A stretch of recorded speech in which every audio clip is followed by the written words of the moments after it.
¿Qué tal, alumnos? Yo soy Raúl Madrid Olivares, soy ingeniero mecánico eléctrico, magíster en gestión y auditorías ambientales, doctor en ingeniería con mención en control, automatización y optimización de procesos. Soy el encargado de darles el curso de Física General 2. Esta es la plataforma virtual, ¿no? Básicamente la modalidad va a ser la siguiente. Pondré las PPTs y iré hablando, ¿no? Iré hablando, iré escribiendo también, ¿no? Como pueden observar aquí, puedo marcar en la presentación y nada, tratar de ser lo más preciso, ¿no? De manera de no demorar tanto tiempo en cada una de las explicaciones, ¿no? ¿Sí? Y que se entienda por parte de ustedes. Y nada, bueno, comenzamos con nuestro curso. Física 2 tiene dos grandes bloques, uno es termodinámica y el otro es ondas, ¿sí? Termodinámica lo vemos hasta después, un poquito después de parcial, un ciclo regular. Y ondas lo vemos casi una semana después, 2 semanas después de haber culminado parciales, ¿sí? Y temperatura es lo más básico que corresponde a termodinámica y comenzamos por ahí. Entonces, la termodinámica se puede definir como la ciencia de la energía, ¿no? Ah, bueno, leo, ¿no? Aunque todo el mundo tiene la idea de lo que es energía, es difícil definirla de forma precisa. La energía se puede considerar como la capacidad para causar cambios. Básicamente, si queremos dar una definición termodinámica, que vamos a estudiar energía, ¿no? Es la ciencia de la energía y vamos a estudiar distintos tipos de energía, ¿no? Mm, por ejemplo, ya en el curso de Física 1 han visto trabajo, energía potencial, energía cinética. Entonces, aquí la seguiremos utilizando. Pero ya introduciremos algunos nuevos conceptos, por ejemplo, energía interna, que antes no lo habíamos visto, el concepto de calor, ¿sí? Entonces nosotros vamos a estudiar bastante lo que corresponde a las distintas formas de energía y cómo se entrelazan entre ellas, ¿no? No es porque yo tengo una energía por aquí, no tiene nada que ver con la otra energía, ¿no? Sino se relacionan, ¿no? Y eso lo veremos ya en un capítulo que se llama Primera Ley. Los instrumentos de medición de temperatura, ¿no? Tenemos los termómetros, ¿no? El primero es el termómetro de mercurio, este que estoy señalando de color verde, ¿no? Este de aquí, muy conocido por todos, ¿no? Hasta hace pocos años, bueno, hasta hace, ¿qué sería? Unos 5 o 10 años eran los únicos que nosotros veíamos, ¿no? Para medir temperatura corporal, ¿no? Pero ya, ya han ido evolucionando y hoy día contamos con estos, los llamados termómetros digitales, ¿no? Básicamente deben ser algunos de resistencia, en un tipo de Tecnopar, ¿no? Entonces, estos son los dispositivos con los que contamos. Adicionalmente también contamos con el Legas, por ejemplo, que a una variación de presión le permite conocer una variación de temperatura, ¿no? Y un termómetro de resistencia eléctrica, que es este de aquí, también llamado termopar, ¿no? Que es mucho de lo que se ve en la industria, ¿no? Obviamente en la industria, en un horno, no vas a poner un termómetro de mercurio, ¿no? Porque se derrite, ¿no? Pero un termómetro de resistencia son dispositivos bastante robustos, ¿no? Bastante interesantes, más costosos también, ¿no? Y útiles, ¿no? Algunos te permiten medir temperaturas entre 1800 grados, ¿no? Están clasificados en distintos tipos, ¿no? Tenemos tipos K, R, S, ¿no? ¿Y cómo funciona un termómetro de resistencia? Funciona mediante un efecto que se llama efecto Seebeck, ¿no? que es función de la diferencia de temperatura, ¿no? O sea, ¿qué quiere decir? Que una variación de voltaje que se tiene, pues hoy en esta imagen podemos observar un voltímetro, ¿no? Entonces, ¿qué tenemos? Una fuente de calor. Aquí en esta unión de dos metales distintos se genera una variación de voltaje y esta variación de voltaje lo convierte, ¿no? Pues de una manera a una variación de temperatura, ¿no? Es por eso que este es un transductor, ¿no? Me permite de una señal a otra, ¿no? De voltaje a ¿no? Algunas definiciones, ¿no? Termómetro es un instrumento de medición de temperatura y equilibrio térmico. ¿Qué es el equilibrio térmico, no? Si nosotros observamos aquí tenemos 20 grados centígrados, 23, 30, 35, 40, 42. Eso dice antes, ¿no? O sea, digamos ahora, no tenemos estas condiciones. Pero ¿qué pasa? Después de, no sé, una hora, 2 horas, 3 horas, dependiendo de nuestro tipo de sistema, se va a llegar a una temperatura igual, 32, 32, todo 32. Entonces, es decir, se llegó a un equilibrio térmico, ¿de acuerdo? Ahora, ¿qué más? Tenemos aquí vamos a definir la ley cero de la termodinámica, pero para esto necesitamos dos conceptos, que son el de aislante y el de conductor. Obviamente, para decirlo correctamente, teníamos que decir aislante térmico y conductor térmico. ¿Por qué? Porque también existe aislante eléctrico y conductor eléctrico, ¿no? Entonces, ¿qué es un aislante? Un aislante verdaderamente, digamos, que tenemos aquí un cuerpo A, ¿no? Aquí tenemos nuestro material aislante. Disculpen que esto lo estoy haciendo con el mouse. No tengo una tablet, un pencil con el que puedo escribir de manera más cómoda. Entonces tengo un cuerpo A, un cuerpo B, ¿no? Y tenemos aquí nuestro material aislante, ¿no? Aislante. Entonces, en nuestro curso generalmente trabajaremos con aislantes ideales. ¿Y a qué me hago referencia con ideales, no? Que es un aislante que aísla al 100%, ¿no? O sea, si estamos en un sistema cualquiera, este tiene una temperatura de 20 grados centígrados, este tiene una temperatura de 30 grados centígrados, puede pasar un día, 2 días, 3 días y no va a cambiar, ¿no? Eso me refiero con el aislante ideal. Es distinto a un aislante real, ¿no? Por ejemplo, si, no sé, vamos de campamento y tenemos, no sé, nos estamos llevando alimentos, gaseosa, aquello, sé yo, en un cooler. Después de que, no sé, llegamos al campamento, nos instalamos, nos olvidamos de ese cooler porque hemos llevado varios coolers. Y después de 3, 4 días llegamos, lo abrimos esperando que todo esté frío, ¿no? No lo creo, ¿no? Porque verdaderamente, si viene siendo un cooler, puede servir de aislante, tampoco es uno perfecto. O sea, no es que aísle al 100%. Hay una pérdida de calor, con lo cual después de un periodo de tiempo se llegará a un equilibrio térmico con el ambiente. Es decir, todo lo que esté dentro tendrá temperatura ambiente, ¿no? Entonces, ese es un aislante real, ¿no? Un aislante ideal no, es que puede estar, no sé, una semana, 2 semanas y no va a cambiar la temperatura. Lo mismo con un conductor, ¿no? Esa es la diferencia entre un conductor ideal y un conductor real. Entonces, ¿qué es lo que tenemos aquí en este sistema? Tenemos un sistema A, un sistema B, un sistema C. Como hay un aislante, ¿qué es lo que vamos a decir? La temperatura de A con la temperatura de C van a ser iguales. Pero también la temperatura de C, de B y la temperatura de C van a ser iguales, ¿sí? Ya en la segunda parte, ¿no? En este B, ahorita vamos a poner un aislante que está separando a y B con respecto a C. Pero ¿qué es lo que va a pasar? Como nuestro entorno, llámese entorno a todo lo que estoy marcando por aquí, ¿no? Ese es el entorno. Aquí estamos asumiendo que tenemos un sistema perfectamente aislado. No está afectando ese sistema. Luego vamos a ver bien las definiciones: entorno, sistema, frontera. ¿Qué es lo que decimos? ¿Cómo va a ser la temperatura de A y B? A ver, pensémoslo un ratito. ¿Cómo va a ser?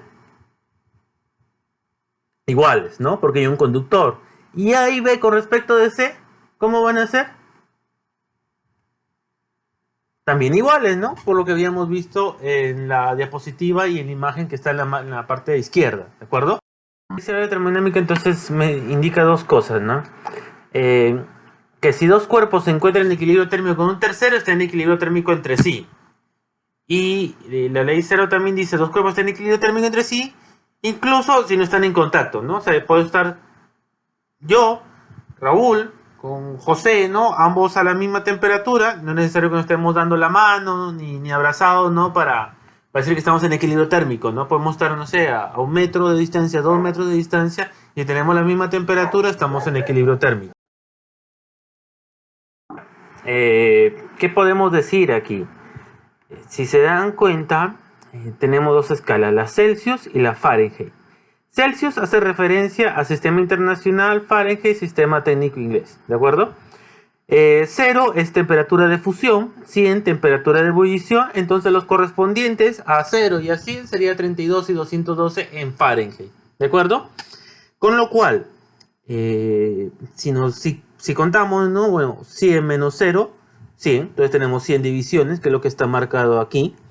Y aquí, en este termómetro del lado derecho, lo voy a poner de color verde.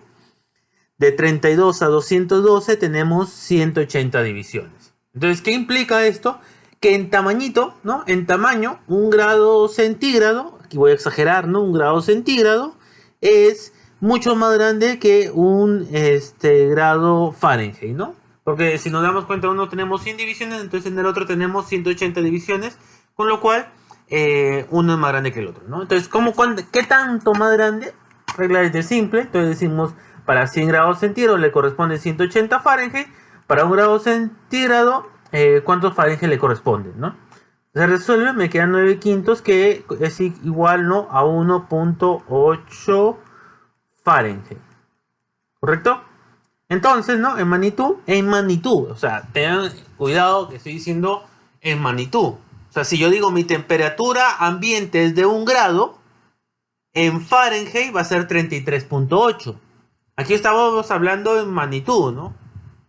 ¿De acuerdo? O sea, es como decir, no sé, 1 metro, ¿cuántos centímetros tiene, no? 100. ¿Sí? Entonces, ¿por qué? Porque yo cojo 1 metro, mido 1 metro, ¿no? Una cinta métrica mido 1 metro y con la otra cinta métrica mido 100 centímetros, ¿no? Entonces es la misma en magnitud, estamos hablando nosotros. Escalas de temperatura. Hay 180 grados de diferencia en la congelación y la ebullición, ¿no? Es bueno lo que les estaba comentando anteriormente, y este es un poquito las conversiones, ¿no? Si bien es cierto, digamos, se pueden utilizar formularios, etcétera, no está de más entender de dónde viene la fórmula. Creo que no es tan complicada, ¿no? Si tengo la temperatura en grados centígrados, ¿qué lo tengo que hacer? Multiplicarlo por 9 quintos y sumarle 32. ¿Por qué sumarle 32? Porque estamos comenzando en 32 en Fahrenheit. Y si tenemos la temperatura en Fahrenheit, ¿qué hacemos? Le restamos 32 y por 5 novenos, ¿no? O sea, creo que se entiende, ¿no? Ese no es tan inmediato, ¿no? Porque, claro, yo ya lo he visto esto varios años, ¿no? Pero creo que si tomas un tiempito y lo tratas de razonar, llegas a la conclusión muy rápidamente, ¿no? Por algo, digamos, ustedes ya están en un tercer ciclo de ingeniería, ¿no? Entonces eso es lo bonito, ¿no? Porque a medida que van avanzando ciclos, estudiando, este tipo de cositas se hacen más sencillas, ¿no? Termómetro de gas y escala Kelvin, o sea, si nosotros tenemos estas líneas de aquí que estoy marcando, 1, 2, 3, ¿qué son? Gráficas de presión en función de la temperatura para termómetros de gas que contienen diferentes tipos y cantidades. Entonces nosotros tenemos 3 líneas distintas, ¿no? ¿Y qué va a pasar? Porque son comportamientos distintos, son sustancias distintas, ¿no? Entonces, ¿qué es lo que pasa? Nos vamos a dar cuenta que si las prolongamos, va a llegar a un punto de intersección, que corresponde ¿a qué? A 0 Kelvin. Es por eso que nosotros trabajamos o decimos que la temperatura en Kelvin es una temperatura absoluta, porque no puede haber Kelvin negativo. O sea, si tú vienes y me dices, ingeniero, profesor, como quieran decirme, la temperatura me salió menos 5 Kelvin, cuidado, estás mal en concepto. Porque son temperaturas absolutas. Entonces, eso sí tiene que quedar bien en claro. La temperatura en Kelvin, su mínimo valor es 0. Tenemos aquí, lo observamos, ¿no? En el puntero. La temperatura en Kelvin, lo correcto es escribirla con K mayúscula simplemente, no es necesario poner este círculo, ¿no? Además, si lo ponemos este círculo estaría mal. La K de Kelvin es mayúscula, ¿sí? La K de Kelvin es mayúscula y la K de kilo es minúscula, ¿de acuerdo? Por lo tanto, no se olviden, Kelvin mayúscula, kilo minúscula, ¿de acuerdo? Esto ya lo hemos visto, aquí estamos analizando también, ¿no? Interesante que si ustedes ven de 373 a 273, el número de divisiones corresponde a 100. ¿Sí? Es que lo escribo aquí. ¿Ok? 100 divisiones. De 0 a 100, obviamente hay 100 divisiones. De 672, vamos a ver, 672 menos 492 son 180 divisiones, ¿no? Lo calculo ahorita. Y de 212 a 32 es 180 divisiones. Con lo cual, esto quiere decir que en magnitud un Kelvin es igual a un Celsius y en magnitud un Rangel es igual a un Fahrenheit. Con lo cual, un delta de T lo puedo escribir tranquilamente en Kelvin o lo puedo escribir en Celsius, me da igual. Hagamos el ejemplo con estos mismos números, ¿no? En Kelvin, 373 menos 173, 100. 100 menos 0, 100. ¿Sí? O sea, el DTT no hay mayor conflicto. Expansión térmica. ¿Qué queremos decir? Lo que queremos decir es que una longitud final es igual a una longitud inicial más una variación de longitud. ¿Y por qué variaría la longitud? Porque vamos a variar la temperatura. Entonces ustedes saben que si por ejemplo ponen, no sé, no sé si han visto el programa Desafío sobre fuego o bajo fuego de History, ¿no? Es en unas forjas de carbón, ¿no? Calientan el metal, ¿no? Entonces, ¿qué es lo que pasa cuando tú calientas un metal? Se dilata. Entonces, este efectivamente es una expansión. ¿De qué tipo? Térmica. Con lo cual, debido a una variación de temperatura, vamos a tener una variación de longitud. Y mi longitud final, ¿a qué cosa va a ser igual? A mi longitud inicial más mi variación de longitud. Si operamos, tenemos esta expresión que está aquí. ¿Sí? Donde este alfa es el coeficiente de expansión lineal cuyas unidades son Kelvin a la menos 1 o grados Celsius a la menos 1. Lo que observamos son los valores del coeficiente de expansión lineal, ¿no? Como observan, todos son por 10 a la menos 5, ¿no? Por 10 a la menos 5, por 10 a la menos 5, y así, ¿no? Entonces, si se dan cuenta, son valores bastante pequeños. ¿Por qué? Pues, sí, claro, si tú tienes una varilla, ¿no? Imagínense que esta es la varilla, y la vas a calentar, ¿no? Se va a expandir, pero no es que se va a expandir, bueno, es algo así, ¿no? Sino la dilatación será bastante, aquí dibujo otra, bastante pequeña, ¿no? No digo que esté a escala, pero por decir será algo así, ¿no? O sea, no es que sea, no es que se dilata el doble de su longitud inicial, ¿no? Es por eso que ustedes pueden observar que estos valores son bastante pequeños, ¿no? Sus unidades son Kelvin a la menos 1. Ahora, lo que les he mostrado anteriormente correspondía a una línea, ¿no? Pero ahora que tenemos, nosotros ahora lo que vamos a tener es una superficie, ¿no? Entonces, ¿qué pasa en una superficie? Por ejemplo, si tenemos una placa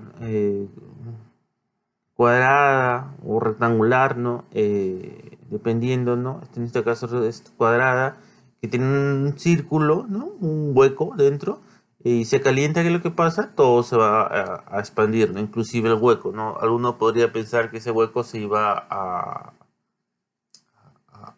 compactar, iba a disminuir su diámetro, ¿no? Pero verdaderamente lo que ocurre es que las moléculas se expanden y se expande todo, ¿no? Expansión superficial es parecido a lo que ya habíamos visto, ¿no? Entonces, ¿qué quiere decir? Que el área final, ¿no? es igual a ¿qué cosa? Es igual al área inicial más una variación de área, ¿de acuerdo? Con lo cual, la fórmula es bastante similar, sino que te aparece este gamma, y este gamma corresponde a un coeficiente de expansión superficial, ¿no? Cuyas unidades también son Kelvin a la -1 o los grados centígrados a la -1, ¿no? Eh, También se puede demostrar, ¿no?, que este gamma es igual a 2 veces alfa, ¿no? Vamos a hacer la demostración. Bueno, en las diapositivas va a estar la demostración correspondiente a eh, el coeficiente de expansión volumétrico, que lo vamos a averiguar ahorita. Y el coeficiente de expansión volumétrico va a ser igual a 3 veces alfa. Entonces, ¿no? Existe un coeficiente de expansión volumétrica. El, el análisis es similar a lo que le estaba mostrando, es decir, el volumen final es igual al volumen inicial más variación de volumen. Y ahorita aparece un beta, ¿no?, que hace referencia al coeficiente de expansión volumétrica, ¿no? También se puede demostrar, ¿no?, que beta es igual a 3 veces alfa. Vale. Es la tarea, ¿no?, que estudien cómo es que se demuestra, ¿no?, que el beta es igual a 3 veces alfa. Básicamente lo que se dice, y aquí como pueden observarlo, ¿no?, tienes un volumen inicial más una variación de volumen. Pero este volumen inicial es igual a, o bueno, este volumen final, ¿a qué cosa va a ser igual? A multiplicar esta arista por esta arista por esta arista, ¿no? Volumen, ¿no? Lado por lado por lado. Ahora, ¿qué pasó? Cada lado va a tener una variación de longitud, ¿no? Entonces, a partir de esto ya se empieza a resolver esta demostración, ¿no? Ese es un poquito el punto de partida, ¿no? Y luego ya aparecen, bueno, hay que factorizar, aparecen productos notables, se resuelve, que es cosa, digamos, ya un poco más matemática, ¿no?, y sencilla, ¿no? Eh, Luego que se tiene que L sub 0 al cubo es igual a B sub 0, se empieza a despejar, y cuando vemos estos términos al cuadrado, ¿por qué se simplifican? Porque el alfa es del orden de 10 a la -5, ahora al cuadrado va a ser del orden de 10 a la -10, ¿no? Entonces es aún mucho más pequeño, ¿no? Lo cual se puede simplificar, ¿no? Se sigue haciendo las operaciones matemáticas y se llega a que beta es igual a 3, ¿no? Aquí aún tenemos algunos valores de beta. Definitivamente estos coeficientes no es que hay que saberlo de memoria, o sea, ni el mismo profesor lo sabe de memoria. Generalmente estos se sacan de tablas, ¿no? Y en una práctica lo usual sería que sean datos, ¿no? Algunos problemitas, ¿no? Es un evaluador, una cinta métrica de acero de 50 metros a una temperatura de 20 grados, que longitud tiene 35. Bastante básico, ¿no? Que es lo que tenemos nosotros. Tenemos que el alfa o el delta de L es igual a alfa L sub 0 delta de T. Alfa es 1.2, ¿no?, que es el dato que tengo. Mi longitud inicial es 50 y mi variación de temperatura es 15. ¿Por qué? Porque es 35 menos 20 grados centígrados, ¿no? Entonces, bueno, operar, multiplicar, ¿no? Sale 9 milímetros, y si queremos calcular la longitud final sería 50.009. Otro problema, ¿no? En el ejemplo anterior el valor usa la cinta para medir una distancia cuando la temperatura es de 35 y el valor que lee es de... O sea, ahí vamos viéndolo. Entonces dice que mi temperatura es de 35. Entonces aquí voy a poner, vamos a hacerlo con... Vamos a ver, no es tan fácil hacerlo esto sin un dispositivo apropiado, ¿no? Pero mi temperatura es 35 grados, ¿no? Y a 35 grados, digamos que 35 grados mi marca es aquí, ¿no? Y me están viendo 35, eso se lo ponemos 35.794, ¿de acuerdo? Ahora, ¿Qué es lo que está pagando? Suponga que la cinta está calibrada para usarse a 20.9. Ahora, ¿qué es lo que pasa? Aquí esta regla verdaderamente ya se calentó un poco, ¿no? Entonces, a 20 grados centígrados, esto es una marca, ese 35794, o sea, cuando tú coges una regla está graduada, ¿no? Entonces, para 20 grados centígrados, ¿qué es lo que tendrías tú? Para 20 grados centígrados tendrías tu misma regla, y obviamente siempre exagerando, tu, tu marca, ¿no? De 35.794 estaría en un nivel inferior, ¿no? Porque, ¿qué es lo que está pasando?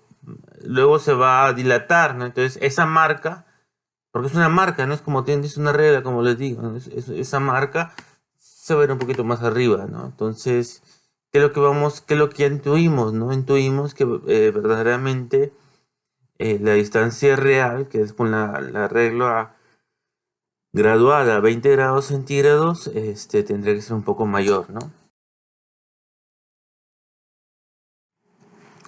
Aquí vamos, entonces, ¿cómo se resuelve esto? Una regla de tres inversa, ¿no?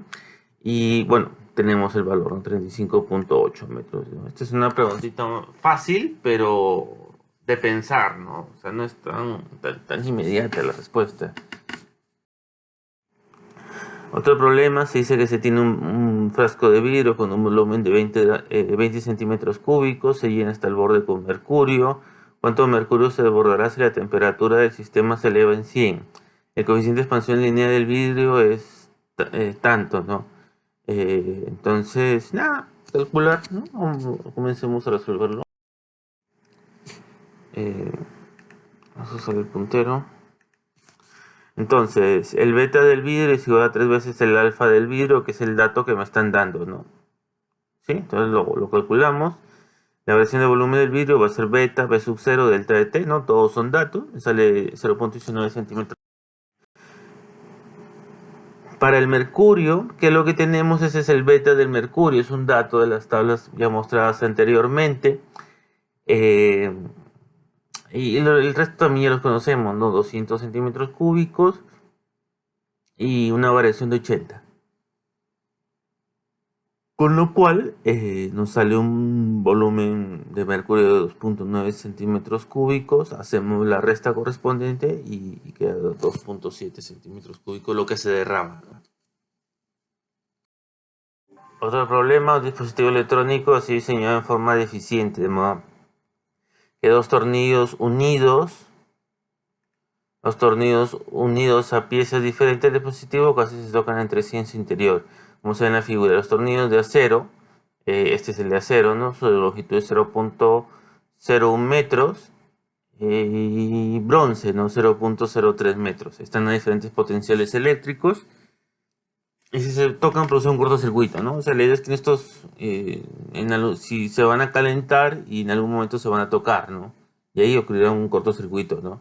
Si la distancia entre los extremos de los tornillos es 5 micrómetros, este es micro, ¿sí? Esto ya lo deberían haber visto en física básica, si no lo recuerdan, es momento de estudiarlo y de retomarlo, ¿no? Porque esto es importante y útil para toda la carrera, ¿no? 5 micrómetros a 27 grados centígrados. ¿A qué temperatura se tocarán los tornillos, no? Bueno, entonces vamos viendo la solución. ¿Qué es lo que ocurre? ¿Qué es lo que ocurre, no? Que la variación de longitud del acero más la variación de longitud del bronce va a ser igual a qué cosa? A 5 por 10 a la menos 6 metros, ¿no? Porque era micro. Micro es por 10 a la menos 6, ¿no? Entonces, la fórmula ya conocida, ¿no? La fórmula ya conocida, entonces, ¿qué decimos? Alfa por L por delta de T, ¿no? Más alfa por L por delta de T. Bueno, un caso para el bronce y el otro caso para el acero, ¿no? Entonces, nuestra incógnita es la variación de temperatura. El resto de datos ya son conocidos. Calculamos tranquilamente la variación de temperatura. Este es el mismo problema, ¿no? Y bueno, este es otro para que ustedes lo puedan analizar, que también es bastante sencillo, ¿no? Es un problema bastante sencillo. La expansión térmica del agua, que es lo que pasa, que generalmente cuando nosotros tenemos un fluido, bueno, mejor dicho, un sólido, que es más fácil, ¿no? Si tú tienes un sólido, ¿qué es lo que va a ocurrir? Si lo calientas, se expande. Si lo contraes, se comprime. Pero con el agua no ocurre así. Por ejemplo, en el intervalo de 0 a 4 grados centígrados, o sea, ¿qué es lo que pasa? Tú estarías calentando el agua de 0 a 4, con lo cual se debería expandir, pero el agua no, se contrae. ¿Sí? O sea, el agua tiene un comportamiento atípico, ¿no? Y es bueno por lo que les voy a mostrar ahorita. Por ejemplo, ¿no? Si tenemos un lago, ¿no? No sé si alguna vez han visto el programa History Channel, ¿no? Carreteras heladas, carreteras congeladas, ¿no? Entonces, ustedes ven que los camiones no transitan y siempre dicen, ¿no? Que hay una capa de hielo, ¿no? Entonces, ¿por qué es importante? Porque el hielo flota, ¿sí? Entonces, ¿qué es lo que está ocurriendo? ¿Por qué el hielo flota? Porque si nos ponemos a pensar, decimos, densidad es igual a masa sobre volumen. Entonces, para que algo flote, su densidad tiene que ser menor, ¿no? Entonces, si su densidad es menor, su volumen tiene que ser mayor. Entonces, ¿qué es lo que implica eso? Que cuando tenemos hielo, en vez de el agua de comprimirse, ¿no? Se expande. ¿Me dejo entender? Y es importante, ¿no? Porque si tenemos hielo aquí, permitimos, digamos, que toda la vegetación que estaría en el fondo, ¿no? Lo que estoy marcando ahorita, se pueda dar. Si no, ¿qué es lo que ocurriría? El hielo se iría al fondo, se depositaría ahí y adiós,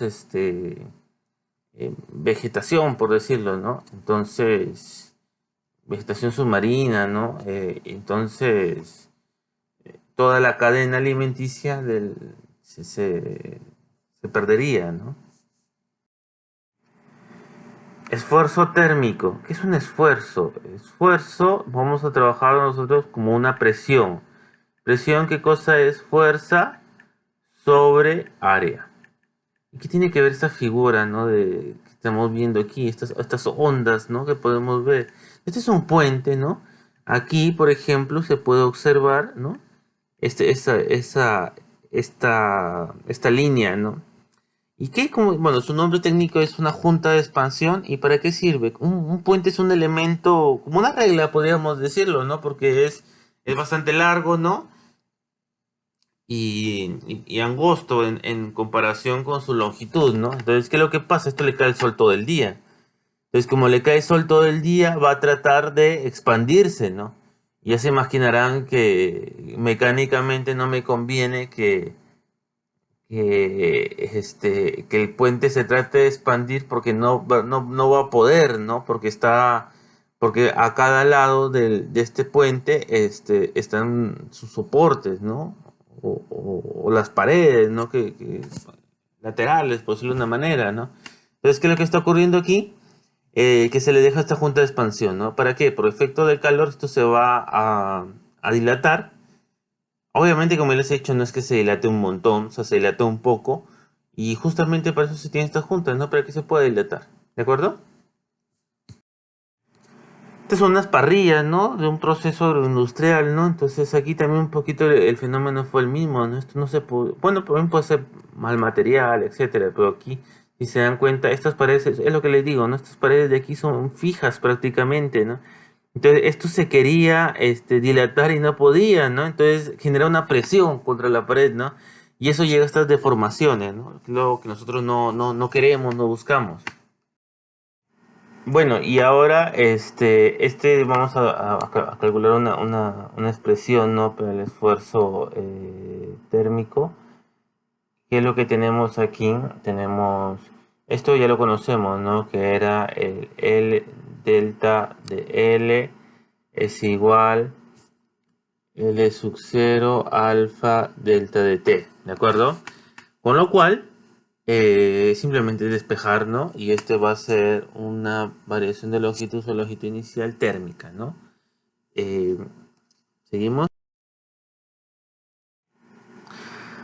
Este tal vez no lo conocen, este ya se conoce como módulo de Young, que viene a ser la fuerza perpendicular sobre el área, sobre la variación de longitud sobre longitud inicial, lo que es algo parecido a lo que habíamos visto en la diapositiva anterior, pero ahora ya no de un punto de vista térmico, sino una tensión, o sea, si lo quisieran llamar un punto de vista mecánico. Entonces, ¿qué es lo que va a ocurrir? Que nuestra variación de longitud sobre nuestra longitud inicial, tanto la térmica como la mecánica, ¿no? Su suma tiene que ser igual a cero, ¿no? Porque si tenemos una pieza, ¿no? Esta es una pieza entre dos paredes, ¿no? Estas son paredes. Entonces, ¿qué es lo que vamos a decir nosotros? Lo que nosotros vamos a decir es que las paredes son fijas, no se mueven. Entonces es por eso que es igual a igual, se pone igual a cero, ¿no? Resolvemos y nos queda esta expresión con un signo menos, ¿no? ¿Y este signo menos a qué se debe?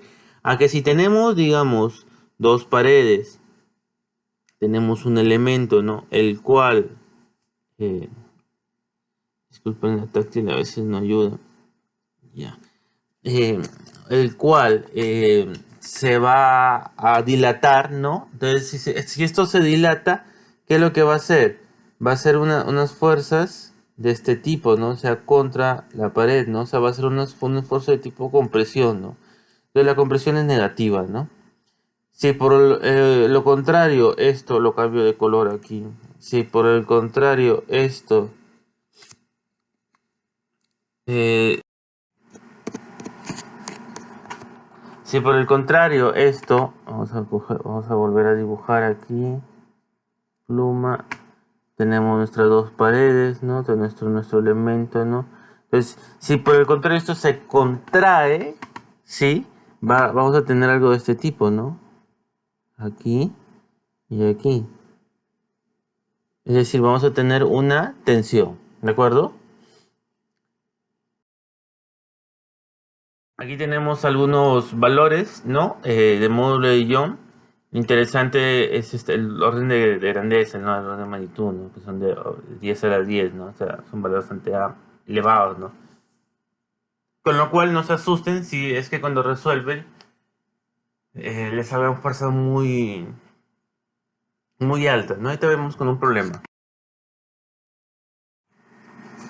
Un cilindro de aluminio de 10 centímetros de longitud con un área transversal de 20 centímetros cuadrados se usará como espacio entre dos paredes de acero.